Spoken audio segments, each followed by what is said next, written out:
الله استغفر الله استغفر الله. السلام عليكم. بعد أن أعوذ بالله من الرجيم بسم الله الرحمن الرحيم. إن الله وملائكته يصلون على النبي يا أيها الذين آمنوا صلوا عليه وسلموا تسليما. اللهم صل على سيدنا محمد وعلى آل سيدنا محمد كما صليت على سيدنا إبراهيم وعلى آل سيدنا إبراهيم وبارك على سيدنا محمد وعلى آل سيدنا محمد كما باركت على سيدنا إبراهيم وعلى آل سيدنا إبراهيم في العالمين حميد مجيد. بسم الله الرحمن الرحيم الحمد لله رب العالمين الرحمن الرحيم مالك يوم الدين إياك نعبد وإياك نستعين اهدنا الصراط المستقيم صراط الذين أنعمت عليهم غير المغضوب عليهم ولا الضالين آمين. بسم الله الرحمن الرحيم بسم الله الرحمن الرحيم بسم الله الرحمن الرحيم بسم الله بسم الله بسم الله الله الله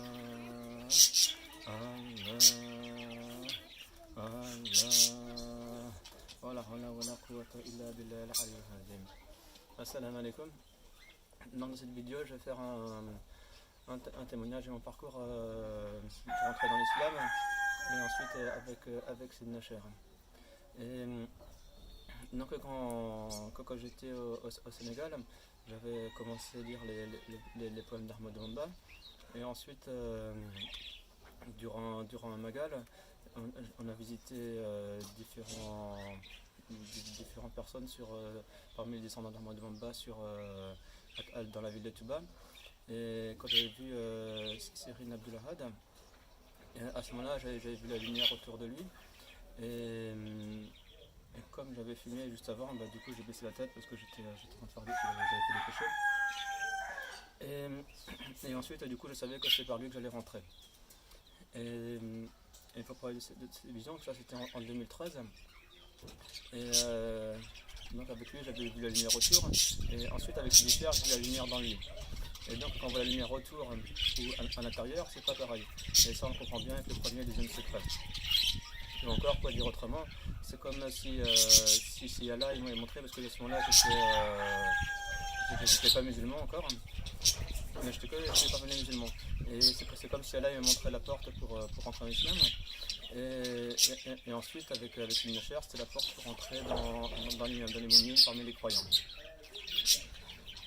Et donc après avoir vu ça, donc j'attendais un signe, donc j'avais reçu le signe que voilà, c'était avec lui que j'allais me convertir. Donc je suis resté sur Dakar, ensuite je suis retourné à Touba, je me suis converti là-bas, à la ville de Touba. Et ensuite je suis resté plusieurs semaines avec eux pour commencer à apprendre à faire la prière, c'était la Fatiha, pour apprendre les bases. Et ensuite j'étais retourné sur Dakar, je crois. Ensuite j'étais retourné de nouveau sur Touba. Et là j'avais commencé à utiliser les rapidas, les poèmes du Cher. Et ensuite j'allais parfois à la grande bibliothèque à côté de la grande mosquée. Et donc là-bas, quand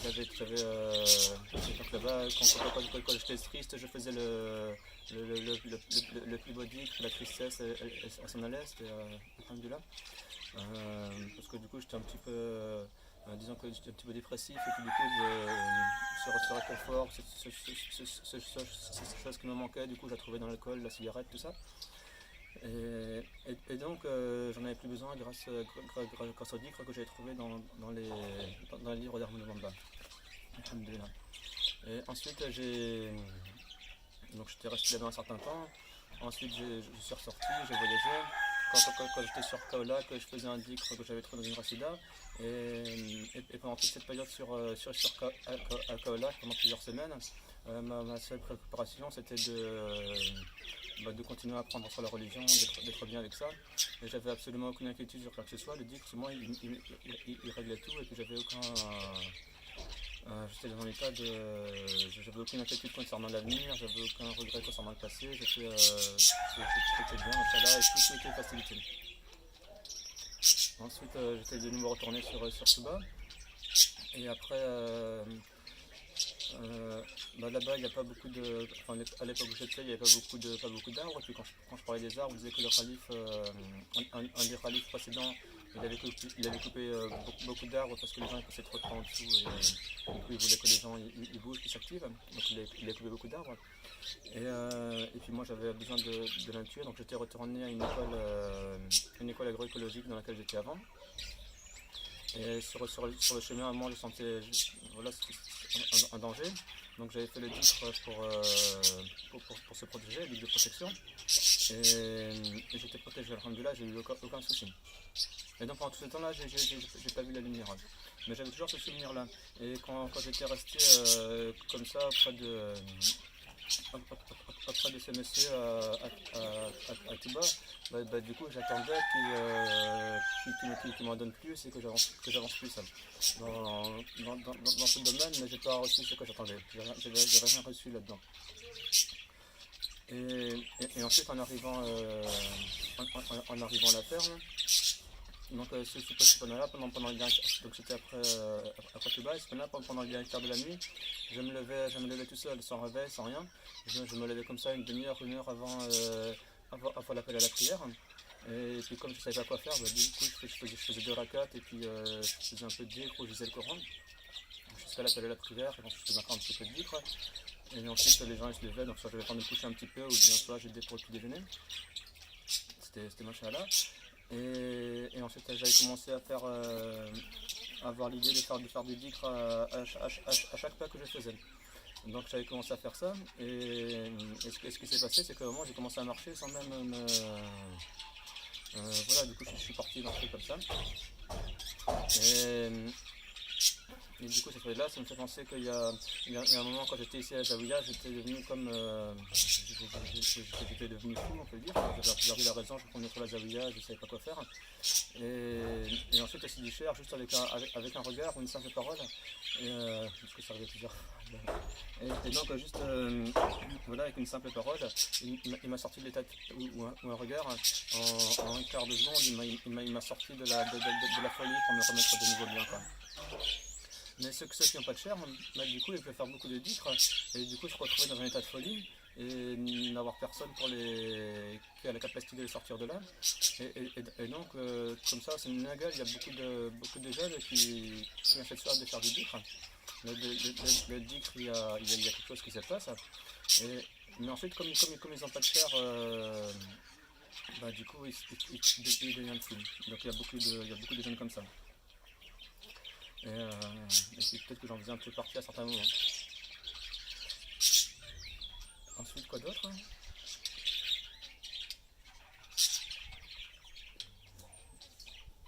Et également, je lisais également les poèmes d'Arnaud Lumumba, pas de façon régulière, mais je lisais. Et puis j'en recevais effectivement du bénéfice parce qu'il y avait j'avais certains problèmes avant qui disparaissaient. Et puis j'étais vraiment bien, quoi. Je veux dire, au niveau matériel, je m'inquiétais pas grand chose, mais je m'inquiétais de rien. Et au niveau de la connaissance, ça allait, mais il y avait toujours un manque. Il y avait toujours quelque chose qui manquait. Mais du point de vue de l'islam, c'était absolument très bien, puisqu'ensuite, quand j'ai rencontré Sine Nacher, à quelques détails près, la façon dont j'ai appris à prier, la façon dont j'ai appris à jeûner, la façon dont j'ai appris à faire à payer la zakat, et toutes les choses relatives à la vie quotidienne par rapport à l'islam, tout ça c'était absolument conforme par rapport à ce que j'avais appris là-bas, au Sénégal, alhamdoulilah. Mais par contre je ne voyais pas la lumière, donc j'étais parmi les musulmans, je recevais du bien, donc effectivement quand on a un problème chez les musulmans, en fait il suffit juste de faire le dhikr approprié et puis le problème il se résout par lui-même, alhamdoulilah.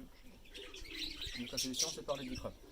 Mais il manquait toujours la connexion avec le Seigneur. Parce que pendant toute cette période, j'avais reçu aucun dévoilement. Ça c'est clair. Et je cherchais des personnes, j'avais rencontré beaucoup de... là-bas, le soufisme, c'est quelque chose de quotidien. Du coup, dès que je rencontrais quelqu'un, il me présentait à son guide spirituel. Donc je rencontrais, je saluais, mais avec aucun d'entre eux, j'avais trouvé ce que je cherchais vraiment. Et c'était que et ensuite j'étais retourné en Europe.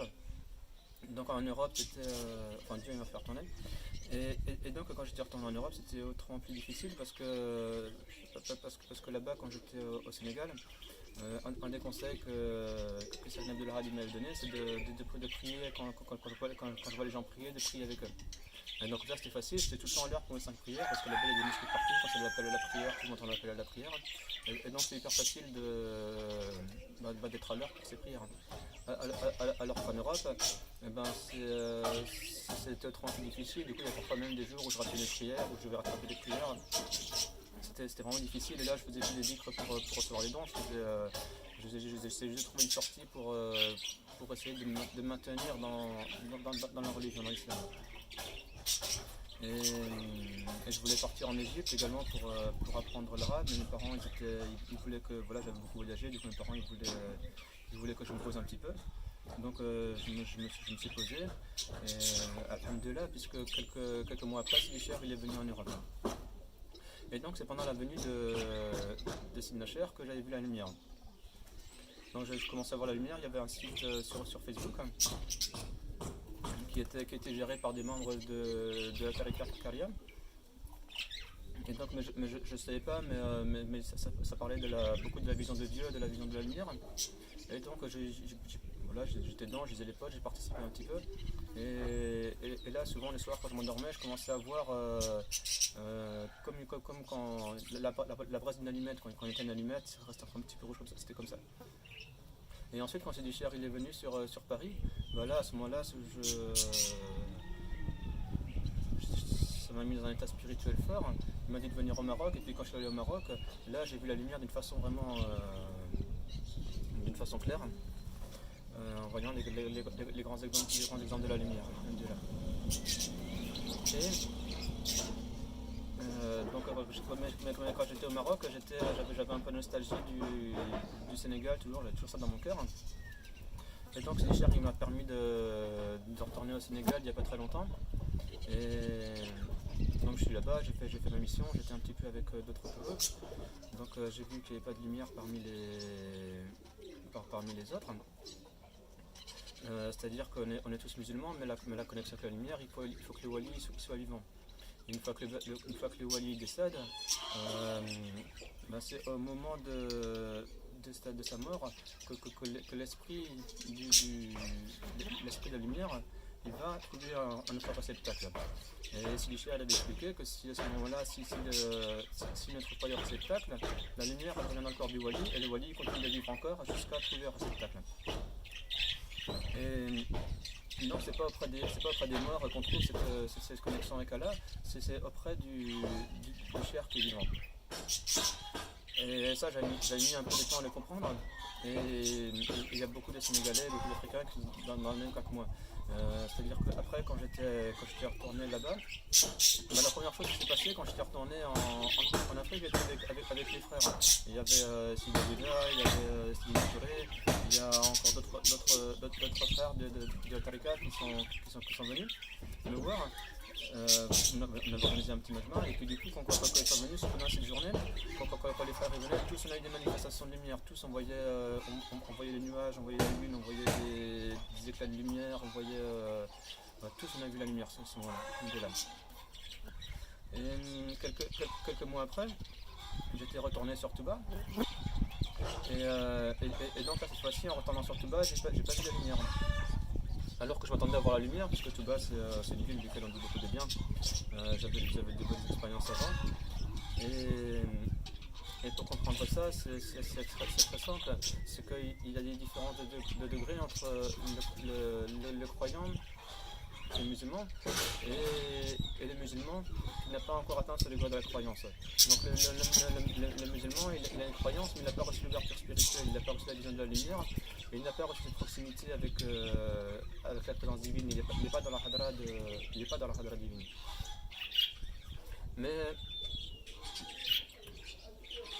Tandis que le croyant, il y est, puisqu'il contemple la lumière, etc. Et là, il n'y a absolument rien de péjoratif dans ce que je viens de dire.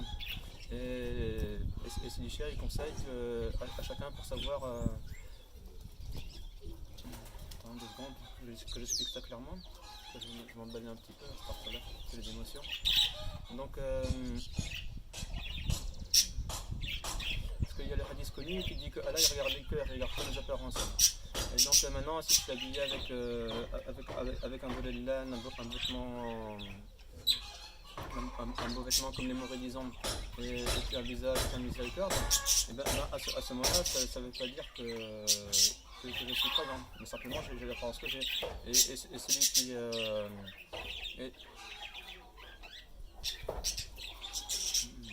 Il faudra supprimer ça dans la vidéo, hein. Je me suis un peu embrouillé. Je vais rester sur mon expérience, et après j'expliquerai ça après. C'est pas grave. On va sortir là.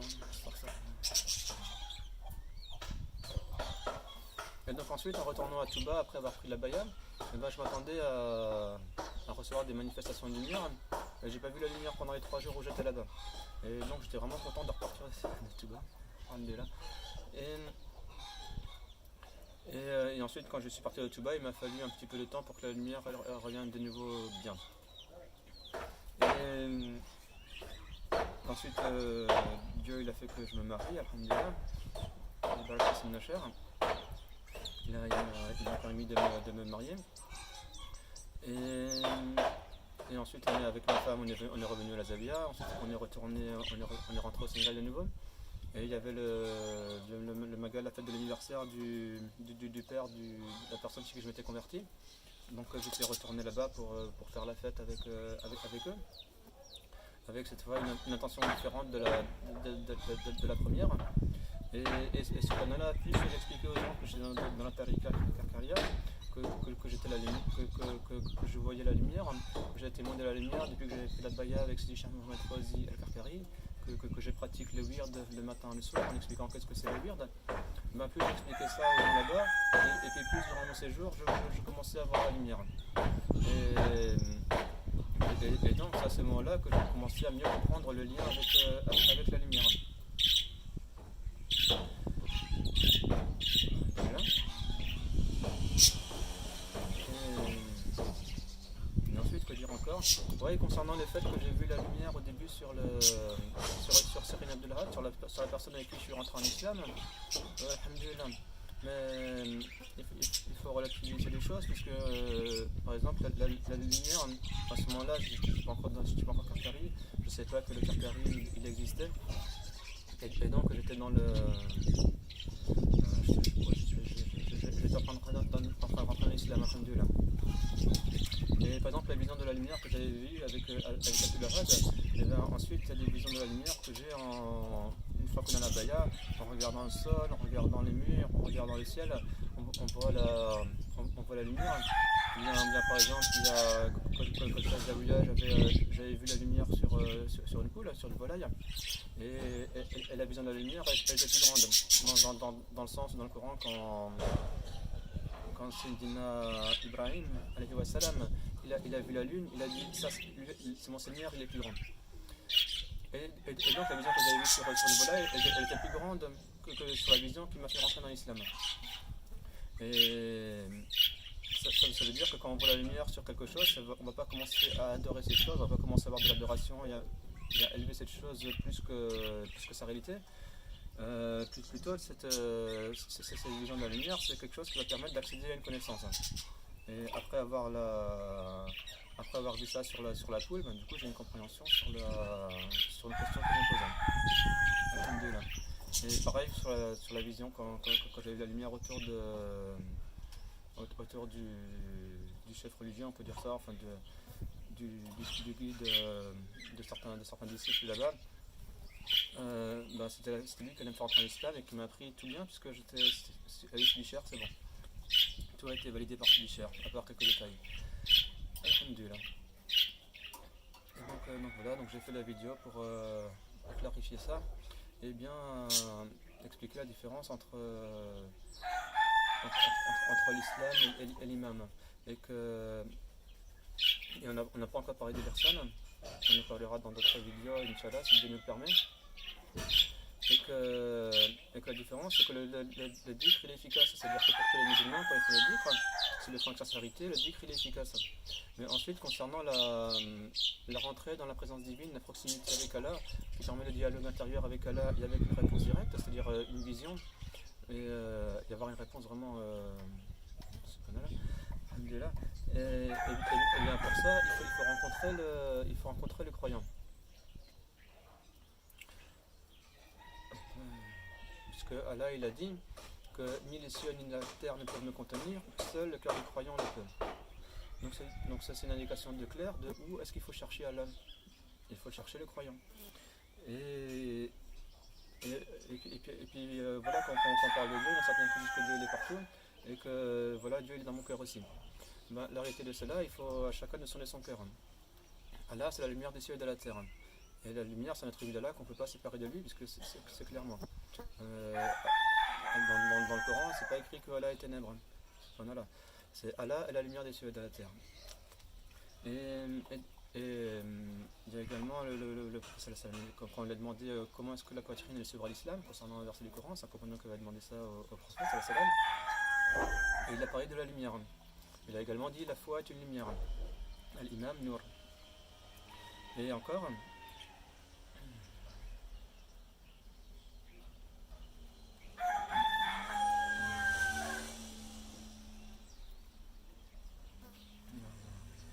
Je suis désolé, il y aura peu de travail pour le montage de cette vidéo.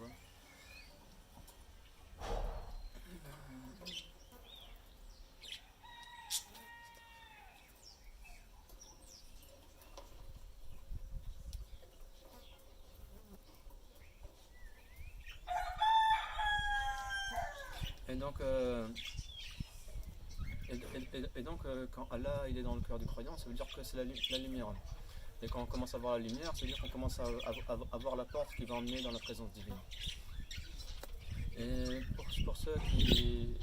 Pour connaître chacun sa réalité intérieure, plutôt, pour amener les prétentions, parce qu'on est sur des gens qui parlent bien. Mais voilà, pour connaître sa réalité, si vraiment on a une relation avec Allah, notre cher Mehdi, c'est très simple. Il suffit de se lever dans le dernier quart de la nuit. Et pour ceux qui disent, ouais, j'ai la lumière, c'est ça. On se lève dans le dernier quart de la nuit.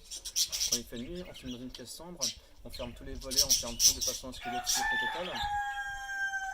Et là, quand on est tout seul, ben on est tout seul. Et à ce moment-là, chacun connaît sa réalité. Il y a ceux qui vont commencer à voir le prophète, par exemple, ou bien des saints, ou bien la vision avoir la lumière, avoir des manifestations, des tajalites, etc. Donc eux, ils sont avec, si on voit le message d'Allah, on est avec le message d'Allah. Si on voit la lumière, on a une proximité avec Allah.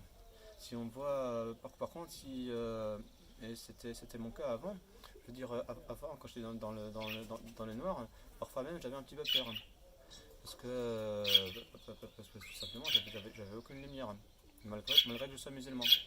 Et donc j'étais musulman, j'étais dans le noir, et puis j'avais un petit peu peur, quoi. Et c'est très différent de maintenant, depuis la baya. Depuis la baya, maintenant, je cherche les endroits calmes comme ça, et les endroits où il n'y a pas de lumière physique, parce que c'est des endroits où c'est plus facile pour regarder la lumière. Mais avant, je ne pouvais pas. Avant, c'est trop difficile. Et donc voilà que chacun sonde son cœur sur sa réalité intérieure, et à ce moment-là chacun connaît sa réalité, chacun sait est-ce qu'on voit la lumière, est-ce qu'on ne la voit pas. Si on voit que les ténèbres, bah, c'est qu'il y a ça dans nos cœurs. Si on voit la lumière, c'est qu'il y a ça dans nos cœurs. Et voilà, chacun est de voir sa réalité et de faire ses choix selon son aspiration spirituelle. Parce que concernant le paradis, le prophète sallallahu alayhi wa sallam, il a dit, voilà, c'est clair, il suffit de faire les saints, il suffit de faire la double shahada, ashhadu an la ilaha illallah, ashhadu anna muhammadan rasulullah, et on sera sauvé de se maintenir dans les 5 prières, et on sera sauvé de préserver sa langue et se cabre les jambes, et on sera sauvé. Et ainsi de suite, il y a beaucoup de choses pour tous les musulmans qui facilitent l'accès au paradis, qui garantit même l'accès au paradis. C'est-à-dire que le musulman qui fait 5 prières par jour, il ira au paradis. Ça, c'est une certitude absolue. Par contre, concernant le passage au paradis, eh bien, au-dessus, il y a le pont au-dessus de l'enfer. Et donc ce pont, qu'est-ce qu'il est dit? Il dit, déjà il y en a qui ne vont pas y arriver parce qu'ils auront une barrière devant eux et ils tomberont directement en enfer. Et il y a ceux qui vont commencer à marcher sur le pont et puis il y aura des crochets sur les côtés qui vont venir pour essayer de les attraper. Et c'est pour la plupart des musulmans, cela nous préserve du malheur de ce jour. Et quant à ceux qui ont la lumière, qu'est-ce qui se passe? à ceux qui ont la lumière, l'enfer, le feu, l'enfer, il va dire dépêche-toi parce que ta lumière elle éteint mon feu. Et là, il a pas dit ta gentillesse éteint mon feu. C'est-à-dire que celui qui est gentil ici, il est gentil avec les gens, il a fait de mal à personne, alhamdoulilah. L'enfer, il n'a pas dit oh, t'es gentil, je vais t'épargner. Ou bien celui qui est généreux, parce que la générosité c'est un attribut d'Allah. Et donc, il y a des polythéistes qui font absolument ce qu'ils veulent, mais quand même qui sont généreux, qui peuvent voler, tout ça, mais quand ils ont quelque chose, ils le partagent facilement. Mais c'est pas leur attribut de générosité qui va les sauver de l'enfer, puisque selon, selon le titre de ce qui est apparent, la personne qui ne dit pas la ilaha illallah, Muhammad Rasulullah, la personne qui est incapable de dire ça, de faire cette attestation de foi, elle ira en enfer, actuellement.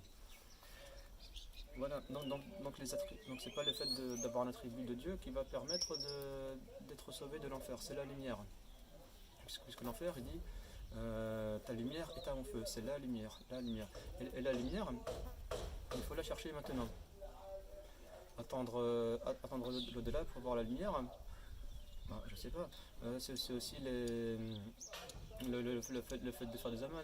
On dit peut-être que je vais attendre de mourir pour faire des amans. Ou bien peut-être le fait d'être gentil et d'arrêter certains péchés. Ouais, une fois que je serai mort, j'arrête ce péché. Ou bien, bon, ainsi de suite. Quoi. Il y a beaucoup de choses qu'une fois qu'on sera mort, tac, c'est scellé. Mais c'est pas ça que Allah il va regarder. Allah il va regarder ce qu'on a récolté dans ce monde. Et ensuite, ce qu'on a récolté dans ce monde, on le retrouvera dans l'au-delà, de bien et de mal. Qu'Allah nous pardonne. Et donc, la lumière, eh ben, c'est pas une exception à cette règle. La lumière, il faut le frapper dans ce monde. Et ensuite, dans notre monde, on la retrouvera. Et Inch'Allah, on continuera le cheminement. Au Yom el-Mazid, au jour du vendredi de la rencontre. Voilà, c'est un petit témoignage. Et c'est pour dire vraiment que c'est par si Cheikh Mohamed Fouazi al-Karkari qu'on accède à la vision de la lumière. Et au secret du nom Allah, à la connaissance du nom Allah, du nom suprême. Et alhamdulillah, ça me suffit. Salam alaikum.